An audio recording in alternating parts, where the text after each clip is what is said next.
자주 만나는 청계천. 청계천 역사에 대한 궁금한 생각이 들었지요. 그래, 뿌리를 한번 찾아보자. 청계천 역사를 담고 있는 청계천 박물관과 청계천 하류 지역을 가기 위해 집을 나섰습니다. 수서역에서 전철에 승차해서 왕십리역에서 내린 뒤 4번 출구로 나왔지요. 그리고 버스 정류장에서 성동 8번 버스를 탔습니다. 목적지는 몇 정거장 되지 않는 곳에 있더군요. 버스에서 내려 왼쪽 건너편에 있는 다리 쪽으로 가보았지요. 다리는 두물다리였는데 성북천과 정릉천이 청계천과 합류하는 곳에 있었습니다. 다리는 두 물길이 만나는 모습을 형상화한 형태를 띠고 있었습니다. 만남의 다리인 두물다리에는 청혼의 벽이 있습니다.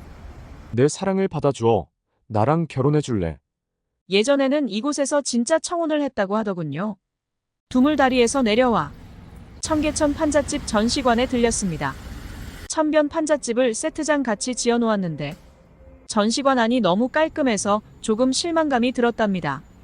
청계천 박물관은 2005년 9월 26일에 문을 열었습니다. 긴 유리 형태의 청계천 박물관 건물 정면은 청계천의 물길을 상징합니다. 에스컬레이터를 타고 상설 전시실로 올라갔습니다. 이 상설 전시실뿐만 아니라 기획 전시실, 소강당 등도 있었습니다. 청계천은 개천이라고 불렸는데 조선시대 한양에 살던 백성들의 젖줄이었답니다. 처음에는 홍수 막는 시설이 없어서 물이 자주 넘쳤다고 합니다. 청계천 관리하는 개거도감이라는 임시 관청도 설치되었지요. 그 후 청계천 주변에 둑을 쌓고 흙을 파내어 물길이 잘 흐르게 했습니다. 일제강점기에 관리가 되지 않아 청계천은 심하게 오염되었습니다.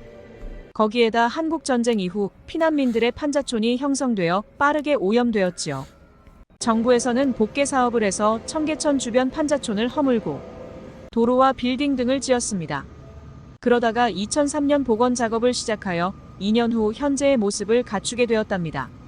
청계천 박물관을 나와 하류 지역으로 가기 위해 계단으로 내려왔습니다. 그리고 산책로를 따라 걸었습니다. 하류 지역은 상류 지역보다 넓더군요. 백로와 가마우지가 보였고 오리도 있었습니다. 그리고 외가리도 있었지요. 징검다리도 있더군요. 오리들은 뭐가 그리 급한지 질주를 하기도 하고 느긋하게 헤엄치기도 하였지요. 어라, 웬 황소도 있네요. 복원 구간 끝 지점인 신답철교도 보였습니다. 산책로가 고가도로 아래에 있어 햇빛도 가리고 좋았습니다.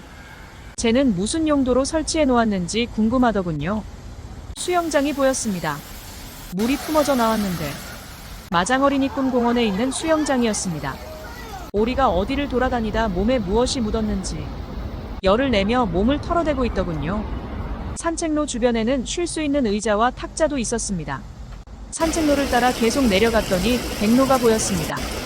먹이 자비를 열심히 하는 것 같았지만 영 시원치 않더군요. 그러다가 물속으로 고꾸라질 뻔하기도 하였답니다.